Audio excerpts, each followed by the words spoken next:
The Rise and Shine podcast series is made possible by the generous support of Bonnie Vozar of Chicago, Illinois. Our flaws were also gifts from our Creator, and we're meant to figure out how to use those flaws and how they can be the birthplace of our holiness, that the tendencies we're not happy about can be redirected and used for their proper purpose. This is Rise and Shine, a podcast that offers timeless wisdom and uplifting meditations to fill your heart, feed your soul, and start your day on a positive note. Here is Adrienne Gold Davis. When I was a young girl, I lived in an area of Toronto that was filled with Jewish and Italian immigrant families. Now, the Jewish families were mostly, sadly, Holocaust survivors, heavy accents, numbers on their arm, and very heavy emotional weight that really affected their parenting, their very essence. Some of the homes I was in, I remember one of my friends had a father who woke up every night at the same time screaming and screaming. And I had another friend whose mother, she used to chase her daughter down the street screaming and yelling at her if her daughter refused to take a sweater to school. Now, these Italian parents, they also had heavy accents and equally exaggerated culture shock, while not exactly the same trauma. But both the Jewish kids and the Italian kids, they often filled out the school forms for their parents. They had to answer the phone and the door and deal with the bank and all of the English that their parents had not yet, or in some cases, ever mastered. Now, oddly enough, these were very complementary cultures to live side by side. You know, on the light hand, we have guilt, they have shame, we both love food, and arguably there's the superior, sorry folks. But we're both very clannish and very family-oriented, and a slightly higher decibel level in restaurants than others. But the Italian immigrants I lived beside had one peculiarity that I remember being baffled by. In the summer evenings, when I was in my room, I would look out the window and I would see the grandmothers bent over in wide aprons, collecting the dandelions that were growing at the edges of the fields around our house and our subdivision. And they would come back to their houses loaded down with dandelion greens, armfuls, baskets full. And each kid or grandkid who was sent with them was weighed down similarly. And I would watch this from my window. And I think to myself, what are they doing that for? Do they maybe make some medicine out of them? Maybe some wine? And I remember that I never got around to asking my mother about this. And it was an endless curiosity for me, especially when I'd been sent to bed and all I could do was stare out my window. So where am I going with this? Okay, just hold on a bit. I'm getting there. Here we're in the period between Rosh Hashanah and Yom Kippur, the 10 days of repentance. It's during this time that we make our hardest, most concerted efforts to ensure that our aspirations on Rosh Hashanah and our resolutions to work on our character are fearless and thorough, that we might be sealed for another year of life on Yom Kippur Day. But here's the thing. What if we find ourselves making the same promises here year after year and never quite get to where we want to go? How do we deal with the shame of persistent and stubborn flaws? I have lived long enough to tell you that wherever I go and whatever I do, no matter how hard I work, no matter how many resolutions I make, there are certain unpleasant aspects of my character that seem practically immutable. There's traits and tendencies which stay crouched at my psychic door, waiting for the very moment that I feel like, I finally mastered them. And then they pop back up and grab me by the neck or by the conscience, as it were. So it seems I've never completely changed per se, but I have gotten better at supplementing these negative traits, better at using them for the good. But I can never let my guard down, because the minute I do, I find myself falling lower than I had even before I started. Now, Jewish wisdom teaches us something extraordinary. Most, no, all traits are essentially neutral, or in food terms, parv, neither good nor bad. And just as a hand can stroke and caress, it can also slap. And just like the mouth can speak words of affirmation and love, it can also spew venom. It's kind of like the weeds on your lawn. You can mow them over, and they appear to have gone, but they grow back immediately unless you pull them out by the root.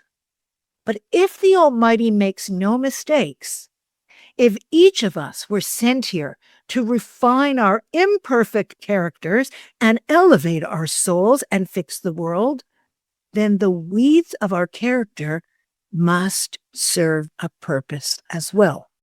At Rosh Hashanah, we rededicate ourselves to the concept of the Almighty as King, as our parent in heaven. We step back from our delusional desire and belief that we can control outcome, and we place it firmly back into the hands of heaven. But that does not mean that we're not accountable or responsible to work towards a more refined and holy selfhood. We are reminded that with the exception of anger and jealousy, which also, when properly supplemented, can have benefits as well, our flaws were also gifts from our Creator, and we're meant to figure out how to use those flaws and how they can be the birthplace of our holiness. That the tendencies we're not happy about can be redirected and used for their proper purpose.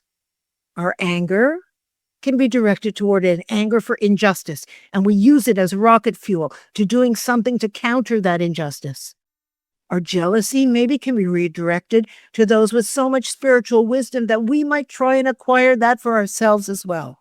Our addictions might be redirected to a compulsion for helping the needy, because God makes no mistakes. And if you are struggling with something, it is a marker, a sign of what you're meant to be working on in this lifetime to refine your character and to elevate your soul. Which brings me back to the dandelions. So the other night, I ordered a salad in a kosher Italian restaurant. It cost $25, and it was one of their specialties. I was just dying for some greens to go with all my pasta. And when I asked, what are these delicious peppery leaves? The waiter told me, oh, well, they're dandelion. Now, did you know that dandelion greens are edible and frequently used in Italian cuisine in Italy? They call them cicoria, and they're prepared in various ways. The best way, sauteed with garlic, olive oil, and chili peppers. Now, these leaves, they're a popular side dish, and they can be enjoyed raw in salads when they're young and tender. And my mind immediately flew back 50 years, and I felt the thud of the penny dropping. Those grandmothers were collecting dandelion greens for their dinners. What was a weed to me was part of their delicious supper, and I had this moment of clarity. One person's weed is another one's delicacy. It all depends on how you prepare them. But you first have to know that they have value, that our weeds, if you will, can be something more than a sin and a nuisance. You know, when I was a kid and I was sent out to do the weeding, I was instructed to pull them out by the roots. Who decided in my hometown of Toronto that dandelions are pests? I mean, a lawn covered with yellow puffy heads aren't considered flowers, but they might have been considered more valuable than something to relegate to the compost heap. I mean, I remember bringing my mother bouquets of dandelions. They looked like flowers to me. At the head of the year, we must remind ourselves that everything the Almighty creates has some intrinsic value. The fact that we haven't identified that value does not diminish it. It is up to us to search for the potential in everything, in one another, especially in oneself, even in what you think is just a weed. something you simply cannot get out by the roots. But instead of despairing, find a way to use the inclination for something holy. So this week, as we move towards the holiest and most sacred day of the year, spend some time not just despairing of pulling out the weeds from your psyche, but also finding a way that those stubborn tendencies can be used for the good, can be redirected for the holy. And let me give you some advice. Do yourself a favor and try dandelion greens. I think you're going to love them. Thanks for listening to Rise and Shine. Don't forget to rate, review, and subscribe to Momentum Podcasts on Apple, Spotify, or wherever you get your podcasts. Join Adrienne again next time for more timeless wisdom and uplifting meditations that fill your heart, feed your soul, and start your day on a positive note.